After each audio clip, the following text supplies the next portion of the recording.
एक सवाल पूछना चाहता हूं आपसे। अगर आपके साथ बचपन से ही नाइंसाफी होती रहे, अगर आप सब कुछ जानते हो पर आपको कुछ करने ही ना दिया जाए, अगर आप जीत जाएं फिर भी लोग आपको हारा हुआ कहें, तो क्या आप टूट जाते? महाभारत में एक इंसान था जिसके साथ यही हुआ। उसका नाम था कर्ण। और आज मैं आपको उसकी वो कहानी सुनाना चाहता हूं जो शायद आपने कभी इस तरह नहीं सुनी। ये कहानी सिर्फ महाभारत की नहीं है, ये कहानी उन सब की है जो हर रोज टूटते हैं फिर उठते हैं, जो हर बार जिंदगी से लड़ते हैं बिना किसी से शिकायत किए। कल्पना कीजिए, एक सुबह आसमान अभी गुलाबी था, हवा में ठंडक थी और एक लड़की के हाथ कांप रहे थे। उसका नाम था कुंती। उसने जिज्ञासा में एक मंत्र पढ़ा था, सूर्यदेव को बुलाया था और देखते देखते उसकी गोद में एक शिशु आ गया। पर यह शिशु कोई साधारण बच्चा नहीं था। उसके नन्हे सीने पर सोने का कवच था, उसके छोटे छोटे कानों में दिव्य कुंडल थे। वो बच्चा रो नहीं रहा था, बस शांत था, जैसे जानता हो कि यह दुनिया उसके साथ क्या करने वाली है। कुंती की आंखों में आंसू थे। वो अविवाहित थी। यह बच्चा उसके लिए कलंक बन जाता, समाज माफ नहीं करता। उसने एक टोकरी उठाई, उसमें नरम कपड़े बिछाए, उस चमकते हुए बच्चे को उसमें लिटाया और कांपते हाथों से नदी की तरफ चल पड़ी। जाते हुए उसने उस बच्चे से कहा होगा, भगवान ने तुम्हें भेजा है, भगवान ही तुम्हारा ख्याल रखेंगे। टोकरी बह गई और उस दिन एक देवपुत्र को उसकी मां ने छोड़ दिया। ये कर्ण की पहली चोट थी जो उसने खुद नहीं की थी, पर क्या उसने इससे हार मानी? नदी ने वो टोकरी एक सारथी के पास पहुंचाई। अधिरथ, हस्तिनापुर का एक रथ चालक, न राजा न ऋषि न भगवान, एक साधारण इंसान। जब उसने टोकरी खोली और उस चमकते बच्चे को देखा, उसकी आंखें भर आईं।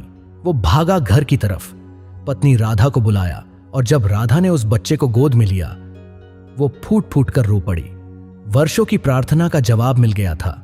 उन्हें नहीं पता था वो बच्चा कौन है, पर उन्होंने उसे वो दिया जो राजमहल भी नहीं दे सका, प्यार, बिना शर्त का, बिना जाति का, बिना सवाल का।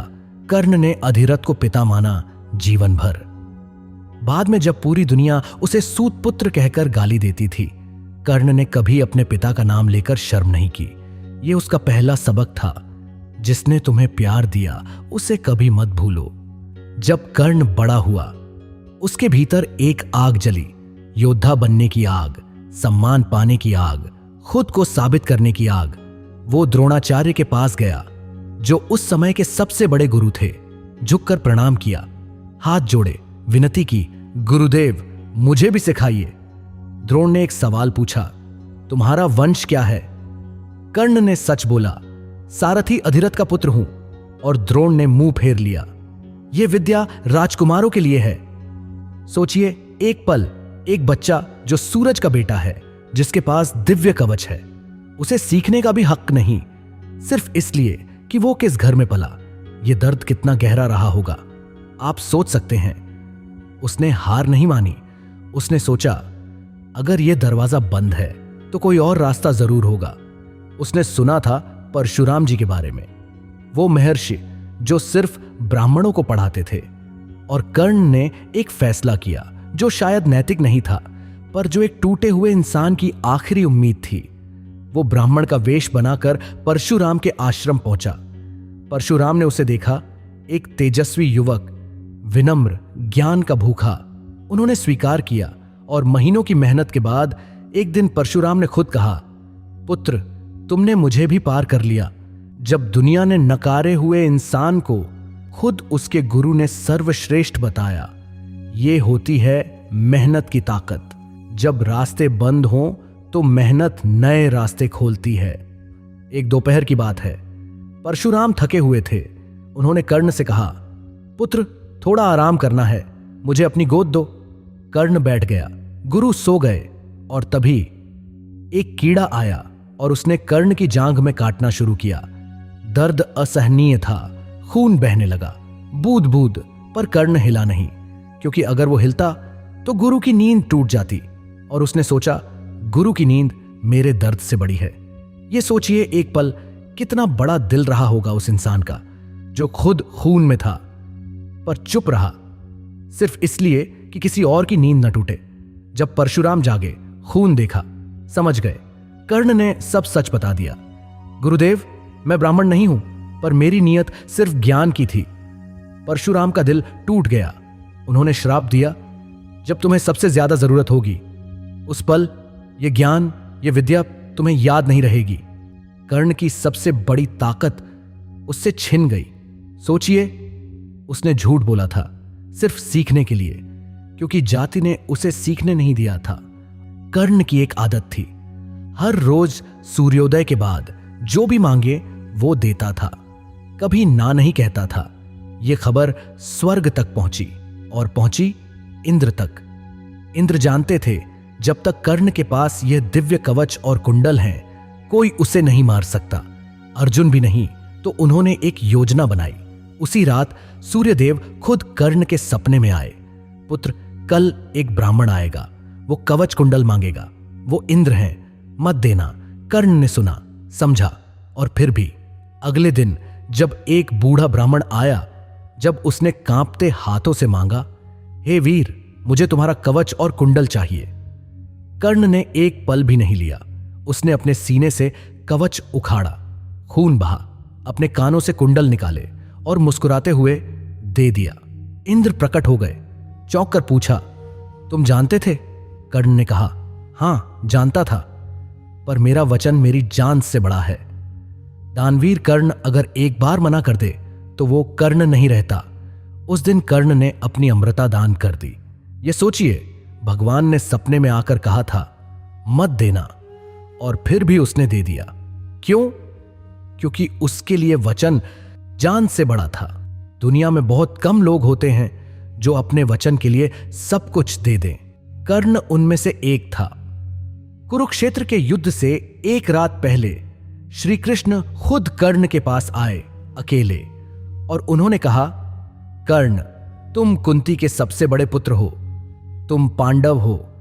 अगर तुम हमारी तरफ आ जाओ तो राज तुम्हारा होगा, सम्मान तुम्हारा होगा, परिवार तुम्हारा होगा, दुनिया का सबसे बड़ा ऑफर। राज, परिवार, सम्मान, सब कुछ। कर्ण चुप रहा, नदी की तरफ देखता रहा बहुत देर तक। फिर बोला, माधव, जब मुझे सबसे ज्यादा जरूरत थी तब किसी ने मेरा हाथ नहीं थामा। एक ने थामा था, दुर्योधन ने। मैं उसका नमक खाया हूं, उसकी दोस्ती पर जिया हूं। आज उसे धोखा देकर राजा बनना, यह कर्ण के लिए मुमकिन नहीं। कृष्ण चुप हो गए। कर्ण ने एक वचन दिया, 5 पांडव जीवित रहेंगे, अर्जुन को छोड़कर किसी को नहीं मारूंगा। और वो चला गया जानते हुए कि मरेगा। उसके खिलाफ भाग्य भी है, भगवान भी। फिर भी वो गया, दोस्ती के लिए, वचन के लिए। ये सीखिए कर्ण से, जिसने तुम्हारे मुश्किल वक्त में हाथ थामा, उसे कभी मत छोड़ो। 17वां दिन। कर्ण और अर्जुन आमने सामने। दोनों ने एक दूसरे को देखा, न नफरत से न क्रोध से, बस एक समझ से। जैसे दोनों जानते हो ये नियति है। बाण चले, आकाश गूंजा, और तभी परशुराम का श्राप जाग उठा। कर्ण के रथ का पहिया मिट्टी में धंस गया। वो उतरा, पहिया निकालने लगा। उसने अर्जुन से कहा, पार्थ, एक निहत्थे पर वार नहीं करते, यह धर्म है। अर्जुन रुका, पर कृष्ण ने कहा, जब द्रौपदी को दरबार में अपमानित किया तब धर्म कहां था? जब अभिमन्यु को घेरा गया तब नियम कहां था? बाण चला, कर्ण गिरा, और उसी पल सूरज बादलों में छुप गया। जैसे सूर्यदेव अपने बेटे की मृत्यु नहीं देख सके। युद्ध खत्म हुआ जब कुंती ने 5 पांडवों को बताया कि कर्ण उनका बड़ा भाई था। युधिष्ठिर के पैरों तले जमीन खिसक गई। उन्होंने उस भाई से युद्ध किया था जिसे वो जानते भी नहीं थे। 5 पांडवों ने कर्ण का अंतिम संस्कार पूरे राजकीय सम्मान के साथ किया। कर्ण की कहानी क्या है? यह सिर्फ महाभारत की कहानी नहीं है, यह उन सब की कहानी है जिन्हें जन्म ने गलत जगह रख दिया, जिन्हें समाज ने बार बार न कहा, जिन पर एक नहीं अनगिनत अन्याय हुए, फिर भी जो टूटे नहीं। कर्ण ने सिखाया, अमृता। आज हजारों साल बाद भी जब कोई टूटता है, जब किसी को लगता है कि दुनिया उसके साथ नहीं है, कर्ण का नाम याद आता है। जिसने तुम्हें प्यार दिया उसे कभी मत भूलो, जिसने मुश्किल में साथ दिया उसे कभी मत छोड़ो। वचन दो तो जान देकर भी निभाओ। और जब कोई रास्ता न दिखे, जब अकेलापन घेर ले, तो भीतर उतर जाओ। वहां मैं मिलूंगा, तुम्हारा कृष्ण, जो हर उस मोड़ पर तुम्हारे साथ है जहां बाकी सब ने मुंह मोड़ लिया। मैं वही हूं जो तुम्हारी खामोश रातों में भी तुम्हें सुनता हूं, तुम्हारी मौन प्रार्थनाओं को समझता हूं और बिना कहे तुम्हारे लिए द्वार खोल देता हूं। खुद पर भरोसा रखो और मुझसे नाता मत तोड़ो। दुनिया बदलती रहेगी, पर मैं तुम्हारे विश्वास की तरह अडिग रहूंगा।